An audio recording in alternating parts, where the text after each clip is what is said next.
Hey everyone, I'm Alex, and today I'm going to be giving my top 10 movies of 2013. Let's get started with number 10. Number 10. So, the first movie on my list goes to The Wolf on Wall Street. So, I honestly didn't really know what to expect. Everyone seemed to be excited about this film. It's like. It, I had no idea what I was going to walk into. So, what I did walk into was a movie that about a guy on Wall Street who's kind of a dick, to be perfectly honest, and he's going through he's learning the ropes of how Wall Street works, and then he starts creating his own empire, like starting up, but he's cheating, like he's doing all these illegal things, and so for the most part, like this is the kind of character that you would hate, but watching him do all these things, like he does it with such confidence, such charm, like he's just so likable. I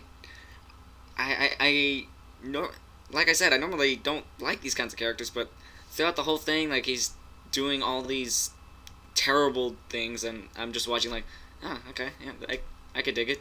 I mean, I would never condone that in real life, but for this movie, yeah, why not? One of the things you got to know about this movie is it crosses a lot of lines really fast. Like there are some scenes that like it's a really gratuitous sex scenes. Like whoa, that's. I mean, it's okay to have a sex scene in a movie, but it's okay. And for them, usually it's like no, this is too much. This ruins the movie. But for the context of the movie, it kind of works. Um, so like I've said before, this was a great movie. Probably one of the best of 2013, in my opinion, at least. So this goes for number 10. Number 9.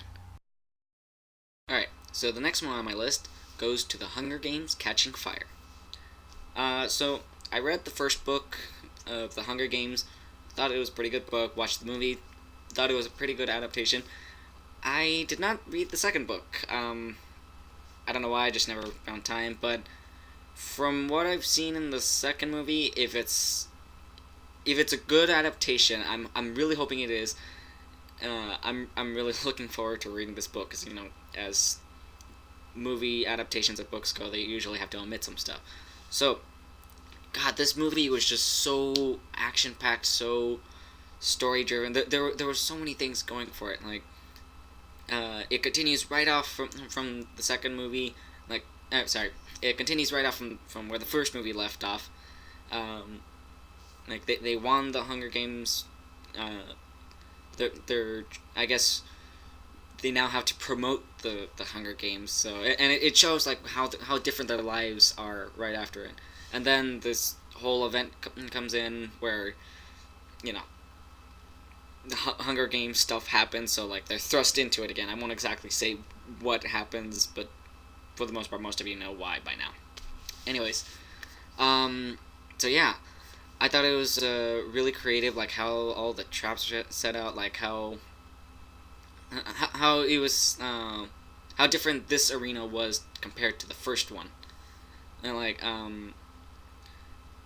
throughout the whole thing, like it shows certain characters and it makes you go like, okay, yeah, this guy's gonna be a scumbag, or this is a terrible person, but a lot of them turned out to be pretty likable, and man, the way they ended the film, just like it had me wanting more. Like I wanted to know what happened next because it ends on a cliffhanger. It's like okay, to be continued. It's kind of pulled the Star Wars Episode 5. So yeah, I would definitely recommend this one. This deserves that spot. Number 8. All right, so for my number 8 spot goes 12 Years a Slave. Now I thought this movie was great. I felt that it was a little overhyped, but I still did really enjoy this movie. So this movie, it's about a guy a black man in the north who's taken down to the south, or he's abducted, and he's while he's drunk, he's sold into slavery, and so now gotta live for 12 years a slave, hence the title of the movie. So I didn't know until the movie was over that this is based on a true story, which makes this so much more horrific. Just all the stuff that happened to them, like for all the. This is one of the few movies where. No, okay, let me try that again.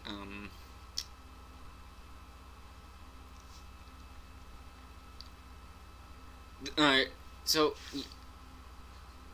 in a lot of movies or in a lot of anything, they always say, "Oh yeah, slavery is bad. This is this," but they never really show it. This movie actually does, and God, if it's anything like this, I'd imagine it's potentially worse than this.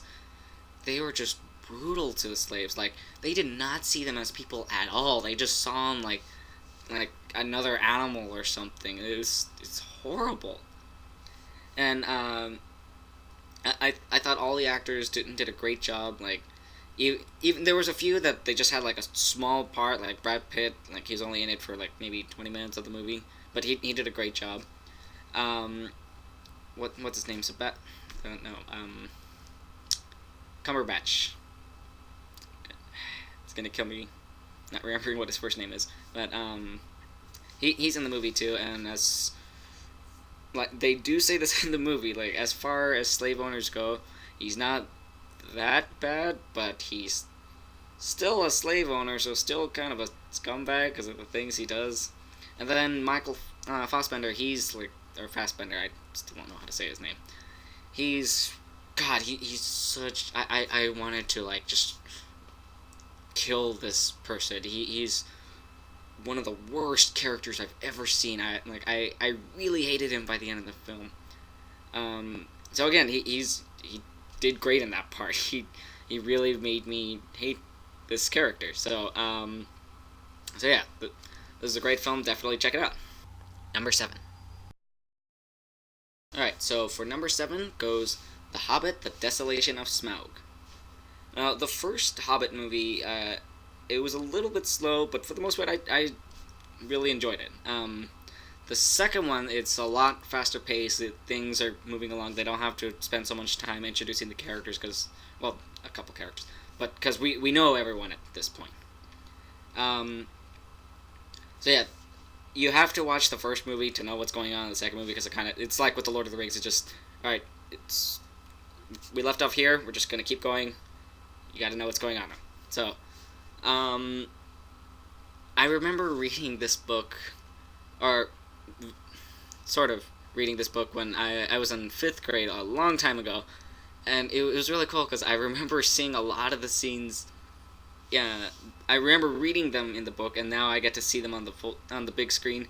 God, it was like the one that really vividly stuck in my mind was the barrel riding scene. Most of you know what I'm talking about by now. It was a bit annoying how they kind of just threw in a bunch of a couple characters that are from Lord of the Rings, but they weren't in the Hobbit book, like Legolas, for example. He's not supposed to be in this story, but I I honestly don't know why they put him in this. So, but the main highlight of this movie is without a doubt Smaug the dragon. He's intimidating. He's like he's the best on-screen dragon I've ever seen. Like the best voice acting. And again, Cumberbatch. I still don't remember his first name. I don't know why I can't remember it. Anyways, so yep, this was a great film. I would definitely recommend watching it. If you haven't already seen the first one, go watch that one before you watch this one. Number 6. For the next spot goes Kick-Ass 2. Now, I loved the first Kick-Ass movie. It was a great movie. So, and I read parts of the graphic novels that that they were based on. So, I was really looking forward to Kick-Ass 2. And wow, if you loved Kick-Ass 1, you will without a doubt love Kick-Ass 2. They took what was great about it and then brought even more to the table. So like in the first one, it's basically kid dresses up as superhero. He starts fighting crime. he has no power, so he kind of gets the shit beaten out of him. So, but then other people start getting inspired, so they start putting on their costumes too, and so now you got a whole bunch of people being superheroes in real life. But again, no one has powers. So the second movie carries on from that, and the main villain of this movie, he's I gotta say McLovin. He's so likable in this role, because he the name even just the name that he picked. His name is the motherfucker.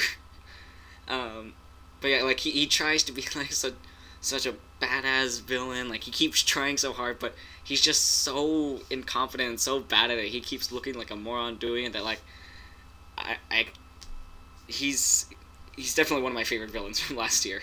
Like everything he does, it's laugh out loud. He was definitely one of my favorite parts of it. Jim Carrey's in it, and a very different role than what I'm used to him being in. But it was still kind of cool seeing him like that. Like that's yeah, definitely fits him. Um, so yeah, definitely check this movie out when you get a chance. Number 5, Pacific Rim. Now, I remember a few of my friends telling me about how awesome this movie was going to be. Like, oh, it's giant robots fighting giant monsters, and a part of me was saying like, that's a really stupid idea. Why would anyone want to go see that? But then my inner 9-year-old self was like, this would be awesome. So I didn't see it in theaters, but I did get a chance to see it after it came out on Blu-ray. Uh, it's yeah, it's it's an awesome film, but you have to go in knowing, yeah, this is a stupid premise. It's just giant robots fighting monsters. It's it what chick flicks are for girls. This is what this movie is for guys. Like we know it's just mindless action. Like it's shit will get blown up. Like there's a bunch of fighting. Which is another thing I liked about this is that you can actually see like what happens because like lately in a lot of movies there's shaky cams and you can't tell what's going on. This one like they're huge and massive and you can like it's like they're going slowly but they're not. But you can actually see the action, like you see them punching and all the rockets are coming out. It looks awesome. Like if you ever watched Power Rangers or Gundam or Neon Genesis or there's Ultraman. There's a number of things that can go along with this, but this is hands down one of my favorite movies from last year. Number 4. Right, so next on my list is a movie that really hit me. It really hit me right here. It's Monsters University. Um, so this one's the prequel to Monsters Inc. So one of the most liked Pixar films. I think like is underselling it, but so yeah, there were a few people who didn't really have faith in this film. Like everyone said, oh no, it's gonna flop. It's gonna do this. It's yada yada yada. I honestly thought it was really good. Like I went to go see it in theaters. I was by myself, so I was the only one in that theater that day. But yeah, I teared up on a lot of parts in the movie because I just related so much to Mike in his quest to become the greatest scarer. I mean, obviously, not I'm not trying to be a scarer, but just the things that he has to go through. Like yeah, like we all have a dream. We all want like we want to become this great thing in life, but sometimes things do pop up like you might not be meant for this or not exactly in the way you intended. And I really like that. That was it kind of a harsh but at the same time a good message. This now Pixar the last couple of years they've been like Cars 2 sucked, Brave was okay. So Monsters University is definitely making Pixar like go back up again. So hopefully, if Pixar keeps going like this, they'll be fine again. Number 3. Alright, next on my list is Rush. Alright, so this movie's about Formula One racing. For those who don't know, it's basically like it's the real race cars, not the NASCAR stuff. Sorry to any NASCAR fans, but yeah, all NASCAR does is just make left turns. So those are the races that have like the actual tracks. Like they're you know unique. They're not just going in a circle over and over and over. Like there's figure eights. There's I don't know many other things, but anyways, so it's about two racers and their rivalry, and so the movie does a really good job in making you root for one guy, and you're like, oh yeah, this guy's awesome. That other guy, he's a dick. And then like about half an hour later, suddenly you're cheering for the second guy, like, oh yeah, he's pretty awesome. And the first guy, I don't know what's his problem. Then half an hour later, you're cheering for like it keeps making you swap back and forth.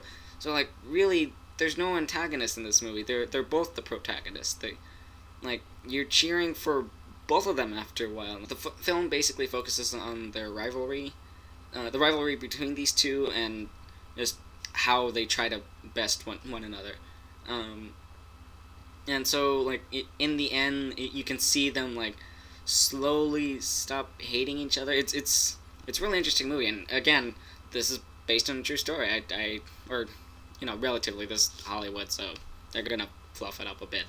But from what I saw, like, I thought it was a great movie. And afterwards, it really did make me want to play Gran Turismo or something. So yeah, definitely check this movie out when you get a chance. It really didn't call my attention like at all when I had first heard of it, but after I saw it, I'm definitely glad I went to see this movie. Number 2. Alright, so for number 2, American Hustle. Okay, so everyone says this movie is really overhyped. Like they're saying it's too good. It's not as good as everyone says. But honestly, I thought it was awesome. Just so it's a con artist film. So hence Hustle. So we have Christian Bale, we have Amy Adams, Jennifer Lawrence, Bradley Cooper, Jeremy Renner. They all do a great job in their roles. So it takes place in the 70s, and it's all about conning. I thought this movie was great. The story was definitely well written. The dialogue just made me laugh so many times. And God, the characters, they really make you like either want to kill them or like no, don't do that, or it really made me like go on the edge of my seat. It was well directed, well written, well everything. So I'm definitely glad I saw this movie. So yeah, it was a fun time. I laughed at a lot of scenes. There was a lot of parts where I was just frozen. I was like, how I don't know how they're gonna get out of this spot. And for this type of movie, like, you really have to have a good ending, and I definitely think they did. They nailed it like right on there. So this was hands down one of my favorite movies from last year. Number 1. Alright, so here it is. The number 1 movie on my list goes to Gravity. Yeah, Gravity was just everything that everyone said it was going to be. I thought it was going to be overhyped. It is not at all. Everyone was saying great things about it. Like it's tense. It's like scary. God, it was such a great film. So it's this astronaut in space played by Sandra Bullock. They're trying to fix a satellite. Then all of a sudden, a bunch of debris comes and starts destroying it, and so now she's stranded in space, and she has to get to Earth because she's limited on oxygen. If she flies off into too far into space, that's it. She's gone. If she gets too close to Earth, she'll just splat onto Earth. There's things flying all over the place that if it hits her in the wrong spot, it'll just pierce right through her. God, I was on the edge of my seat the whole movie. It was fantastic. what I really liked about this movie is they like they have the whole you can't hear anything in space. So like when you see stuff crashing in the background, it's just silent, and I really love that. And like you basically just hear everything from her point of view. Like you hear her breathing, you hear like just her doing the smallest movements, but that's it. You don't hear anything else. So obviously, except for the musical score. So hands down, best movie of 2013. Okay, so those were my top 10 movies. What were your top 10? Comment below in the comments, and let me know your opinions. I'll see you next time.